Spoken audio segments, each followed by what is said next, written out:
Bienvenue à tous dans ce journal. L'actualité est marquée ce samedi par la pose de la première pierre de la reconstruction du pont Kaka par le chef de l'État, professeur Alpha Condé. C'est le fruit de la coopération entre la Guinée et l'Empire du Soleil levant, le Japon. Culture maraîchère, source de revenus, le groupement de femmes qui pratiquent cette activité. La ministre de l'Agriculture, Jacqueline Sultan, offre de petits outillages agricoles au groupement pour intensifier leur production. Et puis la journée internationale de la famille a été célébrée à Guépédou avec les familles des victimes de la fièvre Ebola. Mesdames et messieurs, bonsoir. Merci de nous accepter chez vous. À la une de cette édition, la reconstruction du pont de Kaka devenu une réalité. Situé sur la nationale numéro 1 Koya-Kindia, ce pont représentait un danger en perspective. Bientôt, il ne sera qu'un mauvais souvenir pour les usagers grâce à la volonté du chef de l'État qui vient de procéder à la pose de la première pierre de cette infrastructure. Sanassi Keita nous en dit plus. La construction des infrastructures routières figure aussi en bonne place dans le programme de développement amorcé par le président de la République. Et aujourd'hui, professeur Alpha Condé arrive dans la préfecture de Koya. Objectif, procéder à la pose de la première pierre de la construction du pont de Kaka. Un pont situé à 3 km de la commune urbaine de Koya. Un ouf de soulagement pour le préfet de la localité. Pour les 267 277 habitants de la préfecture de Koya, porte d'entrée dans la capitale Conakry, c'est bien un motif de fierté pour qu'elle s'enregrisse à cette action qui s'ajoute à d'autres plus nombreuses, telles que la construction du pont Kibani, l'éclairage public, la gratuité de la césarienne, le bitumage de voirie urbaine, la construction de 2 fois 2 voies de Pompa km 36, la construction de la route 1 fois 2 voies km 36 Koya, le dédommagement des occupants de l'emprise de la route km 36 Koya de plus de 50 milliards de francs guinéens, j'en passe. Le ministre des Travaux publics donne des précisions sur les caractéristiques de ce pont, ici à l'image, qui va être construit par les génies créateurs japonais Kataira et Dai Nippon Construction. C'est un pont à poutre en béton précontraint de 130 mètres de longueur, avec 3 travées de 25 mètres chacune, reposant sur 5 appuis à fondation sur pied. La largeur du pont est de 12 mètres repartis comme suit. Une chaussée de 8 mètres en 2 voies de 4 mètres chacune. 2 trottoirs d'1,50 m chacun. 2 garde-corps de 0,25 mètres chacun. Les voies d'accès de 400 mètres carrés de surface seront exécutées comme suit. 25 cm de couche de base en grave concassé et 5 cm de béton bitumineux. Ce nouveau pont remplacera très prochainement cet ancien, vieux de 62 ans, qui souffre aujourd'hui du poids des ans et de l'usure. C'est la JICA, agence japonaise de coopération internationale, qui a été désignée comme agence d'exécution du projet. La réhabilitation du pont du Kaka, d'un montant d'environ 12 140 000 $, vient aussi contribuer à la réalisation des investissements annoncés lors de la dernière conférence des partenaires et des investisseurs privés qui s'est tenue à Abu Dhabi en novembre 2013 pour la relance économique de la Guinée. Avec ce projet, le gouvernement du Japon poursuit et renforce son soutien au développement de la Guinée au nom de l'amitié et de la coopération qui existe si heureusement entre nos deux pays. Et quel meilleur symbole pour relier les deux peuples. Si ce n'est un pont, il s'agit donc bel et bien d'un pont d'amitié dont nous posons les fondations d'aujourd'hui.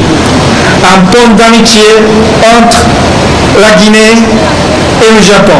Pour le ministre de la Coopération, la construction de cet ouvrage permettra de raffermir davantage les relations d'amitié et de coopération entre les peuples guinéens et nippons. Excellence, Monsieur le Président, il vous souviendra qu'à travers la TICAD 5, à laquelle vous avez dignement représenté notre pays, l'Afrique et le Japon se sont engagés dans une nouvelle dynamique de partenariat et de coopération. Votre participation personnelle à la TICAD 5 illustre éloquemment le caractère privilégié des relations de coopération entre le Japon et la République de Guinée. Qu'il me soit permis en votre nom, Monsieur le Président de la République, et celui de votre gouvernement, d'adresser aux autorités japonaises nos sincères remerciements et notre profonde gratitude pour leur soutien à nos différents projets et programmes de développement en général et en particulier pour le pont Kaka. Les préfectures de Koya et de Dubrika sont deux zones qui préoccupent le président de la République pour la construction des usines. Il y a quelques problèmes que je voudrais aborder. Premièrement, on ne peut pas dire, on ne peut pas dégager les maisons, monsieur le ministre, et dire qu'on va faire deux voies, on doit faire deux voies jusqu'à Koya. Pourquoi vous allez casser les maisons des gens, il n'est pas pour faire la route. Alors, on fera les deux voies jusqu'à Koya.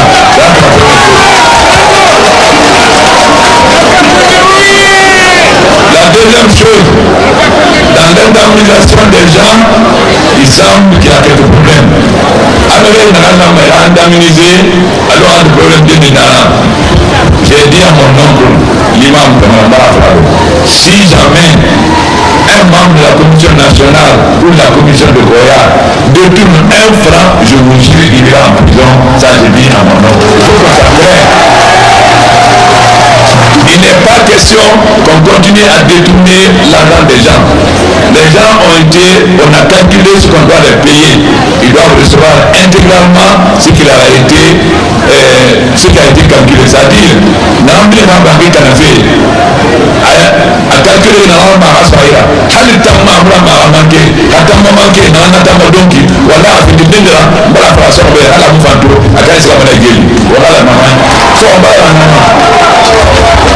ensuite, quand on indemnise la maison de quelqu'un, mais si quelqu'un a un grand terrain, on doit indemniser le terrain aussi. On ne peut pas seulement indemniser la maison, il ne peut pas indemniser le terrain. Le terrain aussi fait partie. Maintenant, la chose la plus importante, depuis que je suis arrivé, j'ai dit de ne pas vendre les terrains. Kabine Fana, on a encore les bâtis. Ces terrains, Dubrika, Koya, India, doivent nous servir de zone industrielle pour faire les usines. Mais il y a des gens qui ne veulent rien comprendre. Tous les terrains qui ont été vendus, qui n'ont pas le droit de vendre, je vous jure que le gouvernement va les récupérer tous. Et le génie militaire va venir commencer, on va récupérer tous ces terrains. Ceux qui ont vendu, c'est tant pis pour eux. Ils vont se débrouiller pour rembourser. La seule exception que nous allons faire, là c'est un village qui a vendu, nous allons récupérer le terrain, mais au moins nous allons rembourser celui qui a fait, parce que le village ne savait pas. Par contre, si c'est un chef de quartier, ou un préfet, ou un maire, ou quelqu'un qui a vendu, on s'en fout, on récupère le terrain et se débrouille avec celui à qui il a vendu. Il faut qu'on soit d'accord. Donc, dès le mois prochain, nous allons commencer à venir recenser tous les terrains vendus, on va les récupérer. Comment voulez-vous qu'on construise les usines si vous vendez les terrains qu'on doit construire? On va dire nous agir qui sont agir qui va pas les names, on va d'abord les matis. On va dire c'est les matis. Alors, il faut voir la nama. Nous remouvons nos tima.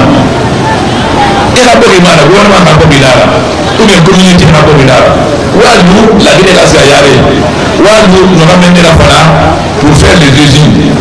On doit faire le centre industriel de Kagbalé jusqu'à Kindia. C'est cette zone-là qui va servir pour construire les usines. Mais on va construire des usines où si vous vendez ces terrains?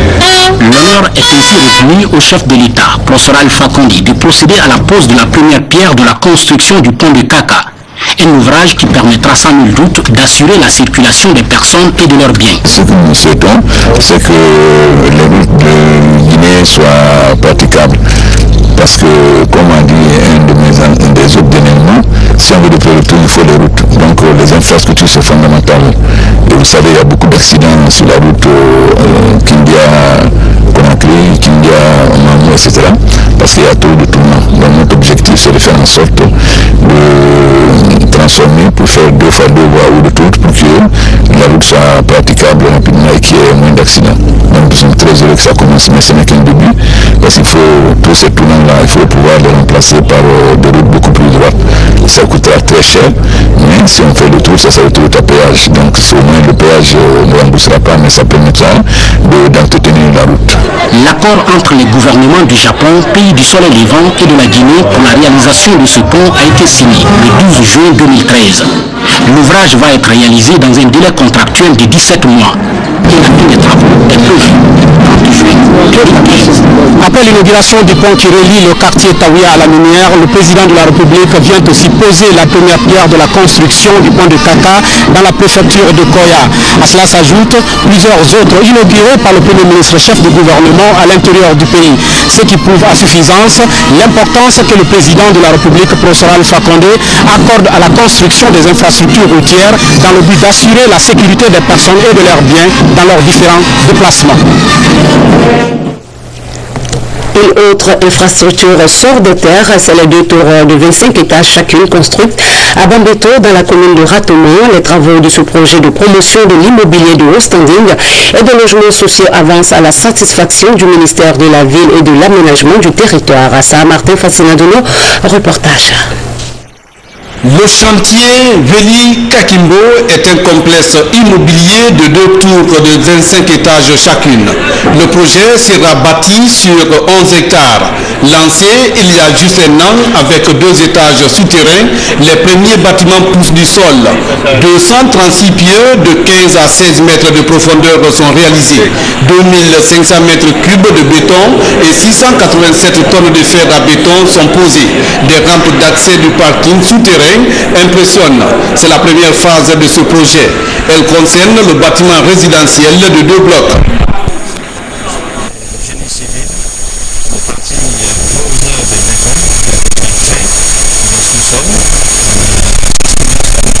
Vos œuvres, malgré son ampleur, son hauteur, et pas moins de ce qui est déjà réalisé. L'investissement qui est prévu ici, c'est 35 millions d'euros. Avant, quand nous étions sous terre, nous étions à 22 mètres. On a fait 3 étages. Les gens de passage disaient, mais le projet là de 25 tours, qu'est-ce que c'est? Chacun me posait la question. Mais je ne pouvais rien dire. Maintenant, nous sommes sortis de terre. Donc, ce qui nous réconforte aujourd'hui, c'est de voir que le ministère est partant. Ici, 90% des travailleurs sont des Guinéens. L'État est actionnaire, 27%, et c'est un projet dans le cadre d'un partenariat public-privé qui est en train de se concrétiser aujourd'hui. Et ça, c'est de nouveau dans notre pays, parce que 25 étages, je ne crois pas que ça existe quelque part. Et puisque cela y est, nous sommes en train de demander à la population de garder patience, d'avoir confiance en ce que nous avons eu à dire à maintes reprises, tel que nous l'avions promis lorsque nous sommes passés au CNT. À ce jour, les travaux de la première phase du chantier sont à 25% d'exécution par rapport à son délai d'achèvement prévu en décembre 2015. Les 2 autres phases seront lancées très prochainement. Elles concerneront la construction d'une zone commerciale de 2 blocs et les aménagements ainsi que la réalisation des villas, terrains de tennis et de basketball, restaurants, piscines et salles de spectacle. Politique, grande retrouvaille de militants et sympathisants et partis alliés au RPG à son siège à Mdalaï. Ils se sont souvenus du retour le 17 mai 1991 à Conakry du président professeur Alpha Condé, année où il a affiché publiquement son combat politique. Adama Magasuba. Le parti au pouvoir, le Rassemblement du peuple de Guinée, a célébré ce 17 mai le retour triomphal de son président sur sa terre natale. C'était le vendredi 17 mai 1991. Pour marquer cette date historique, les militants, sympathisants et alliés du RPG Arc-en-Ciel se sont donné rendez-vous ce samedi ici à son siège à Mdalaï afin de commémorer en beauté cette date anniversaire. C'est la première dame de la République qui a présidé ces festivités. Inaccessible au déménagement du professeur Alpha Condé, les partis politiques en grand nombre furent adhérés en 1992. Ce qui a ouvert la voie à l'ère du multipartisme en Guinée. Aujourd'hui, c'est le moment de rendre hommage en tous ces braves militants du parti, absents ou présents parmi nous, qui avons subi une répression de la part d'un gouvernement. D'abord, pendant cette traversée, grâce à eux, nous sommes ce que nous sommes aujourd'hui. C'est visiblement heureuse que l'épouse du chef de l'État a pris part à cette fête. Une cérémonie qui a mobilisé les députés du parti et certains artistes venus chanter leur gloire du RPG et de son président. Nous voici une nouvelle fois dans notre frontière la célébration d'une date qui a manqué et continue à manquer notre grand parti de présidentiel dans sa marche vers le changement démocratique en Guinée.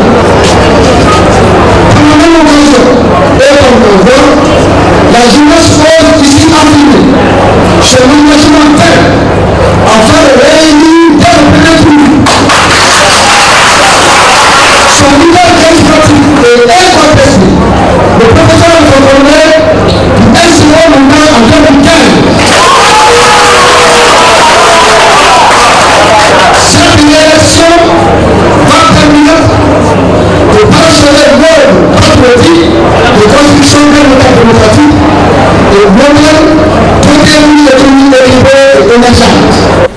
Cette fête anniversaire marquant les 23 ans du retour du professeur Alpha Condé en République de Guinée fut belle et grandiose. Comme annoncé au sommaire pour le lancement de la campagne maraîchère 2014, la ministre de l'Agriculture a distribué des outillages agricoles aux membres des groupements maraîchers de Kisoso, Lambaye et Sofonian. Ces intrants aideront ces femmes à se détacher des lourds manuels et à augmenter leur productivité. Il faut des camarades aussi ce reportage.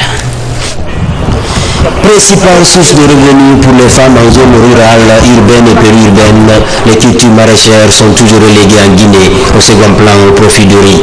La tendance est inversée. Pour la campagne agricole 2014, le piment, le gombo, l'aubergine et les feuilles de patates, d'épinards et de ciboulettes, mais aussi ces femmes qui nourrissent la capitale, sont logées à la bonne enseigne.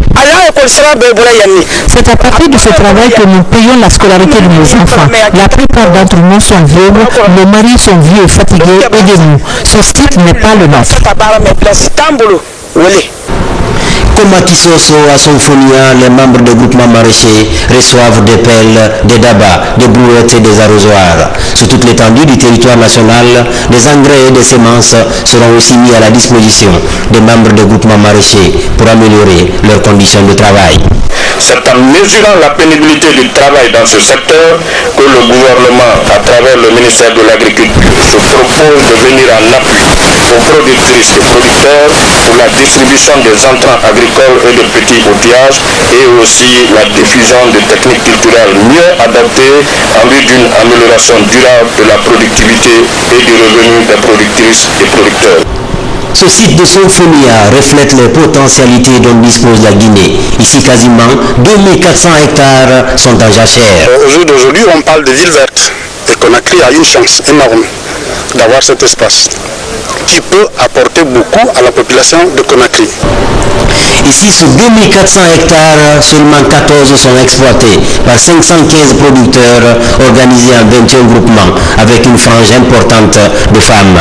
Nous avons donc l'obligation de préserver ce périmètre qui est un véritable joyau pour la ville de Conakry et qui a un potentiel, n'est-ce pas, de culture, que ce soit maraîchère, que ce soit céréalière. Ici, on pêche, l'océan n'est pas très loin. Ici, il y a des marais salants. C'est toute une économie rurale. Sur 17 sites répertoriés à Conakry, outre la pénibilité, l'une des principales difficultés de ces femmes est liée au morcellement des zones de production par des constructions anarchiques. Les maisons poussent partout, même dans les bas-fonds. Ça et là, les remblais obstruent les cours d'eau, comme ici sur ce site maraîcher de Lambaye.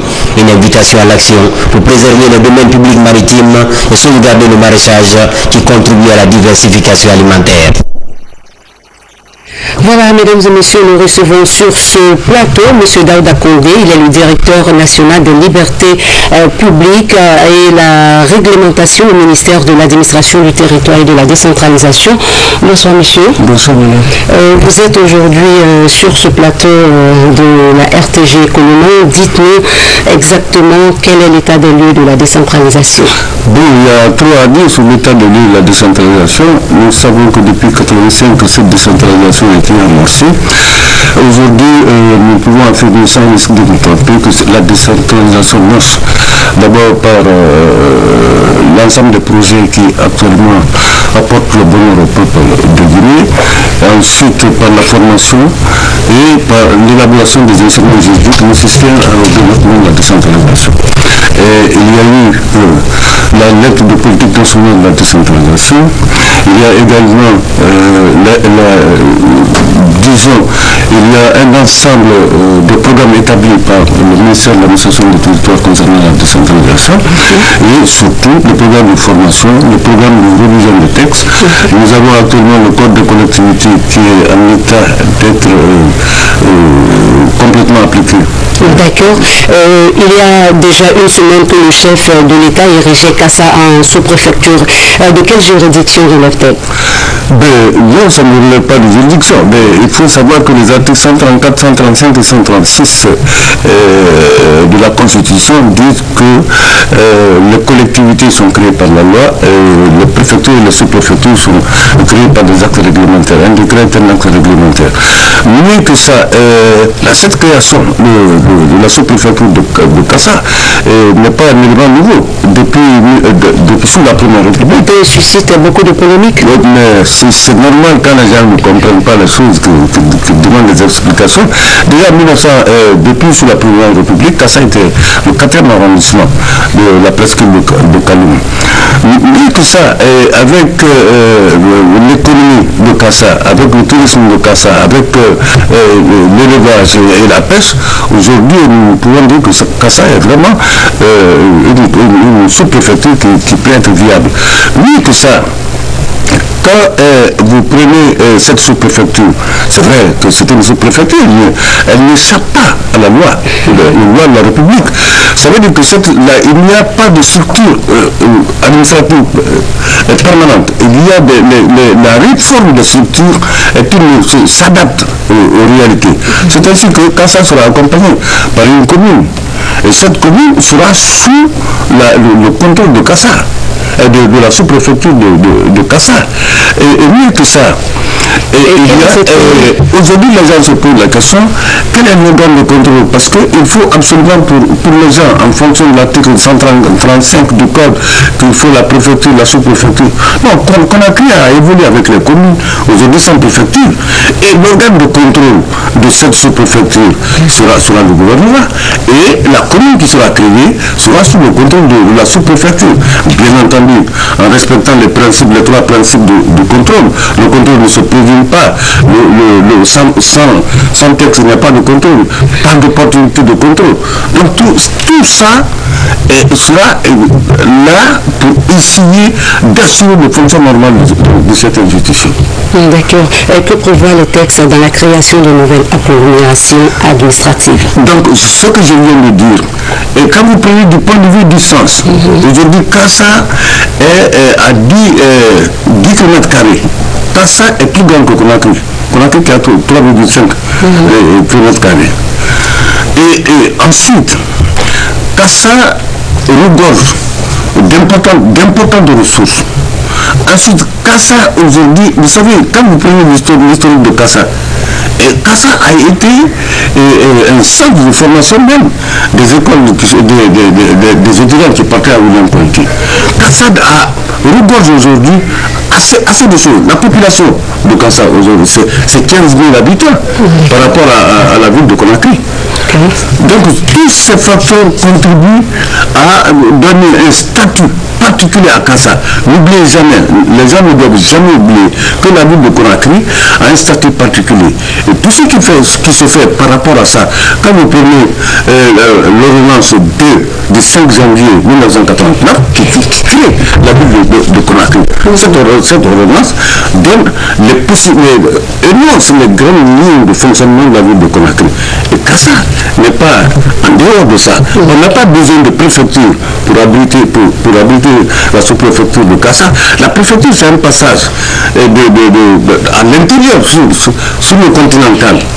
Ce qui est important, c'est de savoir qu'il n'y a pas, Kassa n'échappe pas au nord de la République. D'accord, merci M. Daouda Condé. Je rappelle qu'il est le directeur national de liberté publique et de la réglementation au ministère de l'administration du territoire et de la décentralisation. Nous poursuivons à présent cette édition. Enfin, à Conakry, d'un atelier de mise à niveau des formateurs en animation socio-éducative. Le sens de cet atelier est de former les stagiaires jeunes formateurs en animation socio-éducative. Cette formation permettra évidemment aux participants d'être au service de leur communauté pour véhiculer le message de paix et de citoyenneté. Gagné ensemble. Cet atelier de formation des formateurs en animation socio-éducative a pour objectif de mettre à niveau 21 stagiaires qui seront déployés sur le terrain pour former à leur tour 600 autres jeunes animateurs. Cette rencontre de 5 jours va permettre à ces jeunes de consolider leurs connaissances pour mener à bien la démultiplication de la formation dans leur territoire respectif. Ils ont vécu un stage CAFA, certificat d'aptitude de formation aux fonctions d'animateur. Ensuite, ils ont vécu un deuxième module qui est être formateur. Et puis maintenant, là, on a fait un regroupement parce que la semaine prochaine, ils vont encadrer des formations sur le terrain. Durant ces 5 jours de formation, les participants ont discuté de la conduite d'une session, des grilles de stage et se disent prêts à être des animateurs socio-éducatifs. Aujourd'hui, je suis très renforcé en termes de capacité pour la tenue de formation sur le terrain. Moi, je dois aller à Zéroforé, d'autres iront à Labé, à Cancan, on l'appelle à Macenta, etc. Et ici à Conakry, à Mamou aussi. C'est une formation qui sera faite par 2 formateurs par centre. L'éducation, qu'elle soit formelle ou non formelle, est un enjeu pour tous et que c'est par elle que le changement viendra. Ces 21 stagiaires formateurs se disent outillés pour former les 10 sites retenus. 600 jeunes seront au service de leur communauté pour véhiculer le message de paix et de citoyenneté. Mamou Ville Carrefour abritera les festivités de la fête de l'indépendance prévue le 2 octobre prochain. Des surprises y en aura-t-il avec les artisans de cette préfecture? La question a trouvé des approches de solutions entre le ministère du Tourisme et les acteurs des différents corps de métier. La relance du tourisme et de l'artisanat à Mamou avec Ansoumani Toumani Kamara. Pour sa toute première sortie dans la Guinée profonde en tant que ministre du Tourisme, Hôtellerie et Artisanat, Moussa Kondé est l'invité des artisans de Mamou. Cette localité, située à plus de 300 km de la capitale, doit abriter en octobre prochain les festivités de l'an 56 de l'indépendance de la Guinée. Et la Fédération préfectorale des artisans de Mamou, qui compte une quarantaine de groupements de tous les corps de métier, a mis l'occasion à profit pour définir avec le ministre sa partition à jouer au cours de cette fête nationale. Nous voudrons vraiment nous relancer. Comme vous le voyez, il y a beaucoup de produits et nous sommes disponibles. Les potentialités à ressources humaines sont là, à ressources matérielles. Et nous voulons juste des partenaires de soutien pour qu'on puisse vraiment développer le secteur de l'artisanat. Nous avons demandé à la marque du 56e anniversaire une foire d'exposition qui doit être réalisée au centre de Mamou pour que les visiteurs puissent avoir des cadeaux de Fouta théocratique. La Fédération préfectorale des artisans de Mamou, qui a son propre siège, compte à ce jour plus de 5500 membres. Pour eux, cette visite ministérielle est un début d'espoir. Nos frères artisans sont très dégourdis dans le travail. Ils connaissent ce travail, ils aiment ce travail et ils veulent vendre des produits guinéens à l'extérieur. et pourquoi pas les aider dans ce sens-là. Ces artisans sollicitent aussi la construction d'un village artisanal. Sur le plan administratif, l'insuffisance de cadres et le manque de matériel et d'outils de bureau empêchent la création des bases de données sur ce secteur dont les acteurs représentent les 35% de la population active.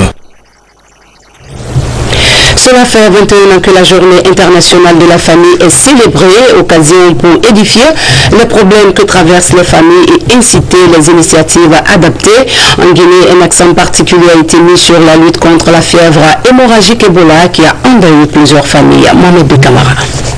Hémorragique Ebola, toujours un sujet de préoccupation majeure pour le gouvernement et ses partenaires. À cette conférence de presse hebdomadaire sur l'évolution de la maladie, le gouvernement, à travers la commission interministérielle, passe en revue les performances enregistrées dans la gestion de la maladie. La consolidation des acquis est également au menu des échanges. Le gouvernement tient à aller vite pour déclarer la fin de l'épidémie, ce qui devait permettre à l'État de poursuivre son programme de redressement socio-économique. Nous avons retenu à la grande satisfaction une avancée notable dans la riposte contre l'épidémie Ebola qui nous permet de redéployer nos moyens beaucoup plus conséquemment sur la zone qui résiste encore, celle de Guékédou. Mais vigilance accrue, vigilance maintenue. Il n'est pas question de s'endormir sur ses lauriers et de penser que c'est terminé. Non, tant qu'il restera un cas d'Ebola en Guinée, vous l'avez entendu tout à l'heure, nous resterons mobilisés jusqu'à ce qu'on puisse déclarer la fin de l'épidémie. Et ensuite, il y aura l'après-Ebola. Au terme des différentes présentations, il ressort que de tous les centres d'isolement des malades installés à travers le pays, seul celui de Guékédou admet aujourd'hui de nouveaux patients. Massinta n'a pas enregistré de cas depuis plus d'un mois. Le dernier malade hospitalisé est sorti guéri du centre de Conakry le 13 mai dernier, tandis que le suivi de tous les contacts s'achève ce samedi 17 mai. Les centres restent néanmoins ouverts pour parer à toute éventualité. Il y en a eu encore cette semaine à Guékédou. Il est important que ces gens-là puissent être isolés dans nos centres de traitement afin de recevoir les soins nécessaires et éviter de contaminer d'autres personnes dans leur entourage. 499 contacts sont suivis à ce jour dans la préfecture de Guékédou pour un taux de 99%. Le dernier cas dans cette préfecture remonte au 15 mai dernier. Si aucun cas n'était signalé, la déclaration de la fin de l'épidémie pourrait intervenir le 21 juin 2014. Et pour encourager les efforts des hommes de médias dans la lutte contre les épidémies, ces kits d'hygiène leur sont offerts ce samedi, ici, à la Maison de la Presse. Voilà, vous avez dû le rectifier. C'était plutôt le point de presse de la commission interministérielle sur la riposte à Ebola. Cela fait 21 ans que la journée internationale de la famille est célébrée, occasion pour édifier les problèmes que traversent les familles et inciter les initiatives adaptées. En Guinée, un accent particulier a été mis sur la lutte contre la fièvre hémorragique Ebola qui a endeuillé plusieurs familles. Mohamed Camara. Guékédou, ville située à plus de 600 km de la capitale Conakry, a été retenue cette année pour célébrer la journée internationale de la famille. La délocalisation de cette journée dans la cité de Tiena de Nadembadoulou explique la compassion et la solidarité du gouvernement et du peuple guinéen à l'endroit des familles des victimes de la fièvre hémorragique Ebola, ce qui réjouit les autorités locales. La réussite de cette journée qui a mobilisé l'autorité guinéenne, population de Guékédou, est due en grande partie à l'assistance que les partenaires techniques et financiers ont apportée à la Guinée dans le cadre de la lutte contre l'épidémie du virus Ebola. Cette journée internationale de la famille est l'occasion de mieux faire connaître les questions relatives aux difficultés sociales, économiques et démographiques qui affectent les familles. Présence de la ministre de l'Action sociale, je voudrais procéder au lancement officiel de l'assistance alimentaire en faveur de 6800 familles pour un total de 34 000 bénéficiaires, d'environ 26 000 dans les préfectures de Guékédou, Kissidougou, Massinta et Zérikové. En célébrant la 21e journée de la famille, le constat relève qu'en Guinée, des efforts restent à fournir pour gagner le pari de l'épanouissement des familles guinéennes. La famille reste et demeure le socle de la société. La famille reste le soubassement le plus solide de la société. Mais il reste avéré que cette famille est aujourd'hui affectée par beaucoup de flux. Si je prends par exemple le désistement des parents vis-à-vis de l'éducation des membres de la famille et la délinquance juvénile et sénile, ce sont des constats auxquels la communauté internationale est confrontée aujourd'hui. Une journée de grâce, parce que ça permet de témoigner, ça permet d'écouter, ça permet aussi de faire des actions de solidarité. Et nous sommes en train de vivre aussi des prières des sages, des religieux, pour que cette épidémie soit éradiquée dans Guékédou et dans l'ensemble de la Guinée. À Guékédou, au temps fort de cette célébration de la Journée internationale de la famille a été la présentation de sketchs sur les conduites à tenir pour éviter l'épidémie, mais aussi la distribution des kits hygiéniques et des vivres dans les préfectures de Guékédou et de Massanta. Et puis le groupe organisé des hommes d'affaires en collaboration avec le cabinet en gestion et en droit des affaires vient de mettre en place une section comptabilité. La section formera les commerçants du secteur formel et informel dans la gestion de leurs entreprises. Moussa Bangoura nous fait le point.